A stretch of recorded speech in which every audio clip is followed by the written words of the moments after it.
ظاہراً امام حسین سب شہید ہو گئے، اجڑا ہوا قافلہ اہل بیت کا مدینہ پلٹا، تخت نہیں ملا، تخت حسین کو نہیں ملا، تخت یزید کے پاس گیا، ان کو شہادت ملی، اس کو سلطنت ملی، مگر یہ شہادت پا کر بھی عزت والے یہ ہوئے اور وہ تخت اور سلطنت پا کر بھی ذلت والا ہوا۔ اس تقسیم کو کبھی نہ بھولیں۔ بہت لوگ یہ ان کی بزدلی ہے، بعض لوگوں کے اندر جرأت ایمانی نہیں ہے، بعض لوگوں کے اندر اتنی غیرت نہیں ہے، اتنی طاقت نہیں ہے، اتنی سکت نہیں ہے کہ وہ ٹکرا سکیں یا مفاد سے تائب ہو سکیں یا بڑے وقت کے فرعونوں یزیدوں سے حق کی بات کہہ کے للکار سکیں۔ جرأت نہیں، اپنی بزدلی کو چھپاتے اور مذہب کا نام لیتے ہیں، مذہب اور مسلک کا نام لیتے ہیں، مذہب کی خدمت کریں۔ اس کی کیا ضرورت ہے؟ یہ سیاست ہے، یہ سیاست ہے۔ اگر ایسی سوچ رکھتے ہو آپ تو خدا کے لیے اس سوچ کی پوجا کرو، مگر حسین کا نام لینا چھوڑ دو، کم سے کم حسین کا نام تو نہ لو۔ ہم برے صحیح، تم حسین کا نام تو نہ لو، اگر لیتے ہو تو ایک سوال کا جواب دے دو، کیا کرنے گئے تھے حسین؟ بس اتنی بات۔ خالی چپکے سے بیٹھ کے مذہبی کی خدمت کرنی تھی تو مدینہ میں بہتر ہو رہی تھی یا کربلا میں؟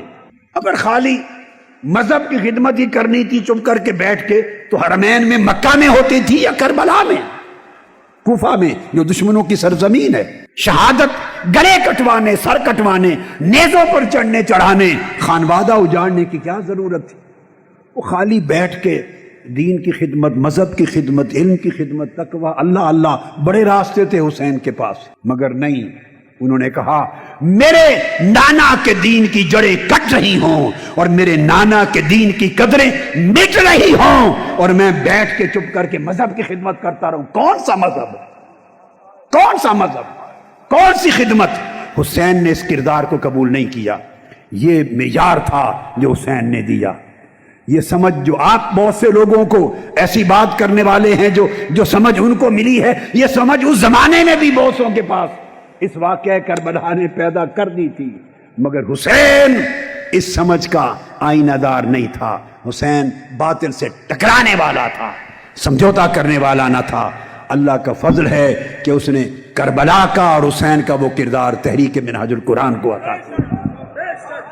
آپ اس کے عکاس بھی ہیں، علم بردار بھی ہیں، اس کے وارث بھی ہیں۔ غرض اس سے نہیں کہ آپ کو تخت ملتا ہے یا تختہ۔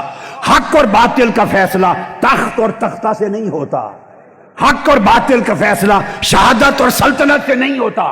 جس کے پاس سلطنت جائے وہ جیت گیا اور جس کے پاس شہادت آئے وہ ہار گیا نہیں۔ ہار جیت کے معنی ایمان کی ڈکشنری میں یہ نہیں ہے، کفر کی ڈکشنری میں یہ ہیں۔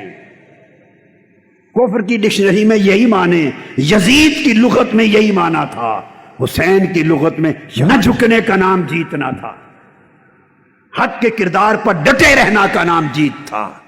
حسین ایک طرز عمل دے گئے، لوگوں کو غیرت کے ساتھ، عزت کے ساتھ زندہ رہنے کا سلیقہ سکھا گئے، لوگوں کو دین کی قدروں کے لیے کے ساتھ جینا اور دین کی قدروں کے لیے مرنا سکھا گئے۔ حسین لوگوں کو 17 جون کی استقامت سکھا گئے کہ کس طرح یزیدی فوجوں کے خلاف لڑنا ہے۔ نہتے ہو کر میدان کربلا میں اہل بیت بھی نہتے تھے، ان کے غلام بھی نہتے تھے 17 جون کو، مگر فخر ہے کہ ایک شہید اور 100 زخمیوں میں سے ایک زخمی کو گولی پشت پہ نہیں لگی۔ مطلب ہے بھاگتے ہوئے کسی یزید اور کسی شمر نے گولی نہیں ماری کہ بھاگتے ہوئے کسی ایک حسینی سپاہی کو پشت پہ لگ گئی ہو، جس کو لگی سینے پہ لگی۔ یہ وہ عظمت ہے جو قیامت کے دن تک آپ کے سر پہ اس کا تاج رہے گا۔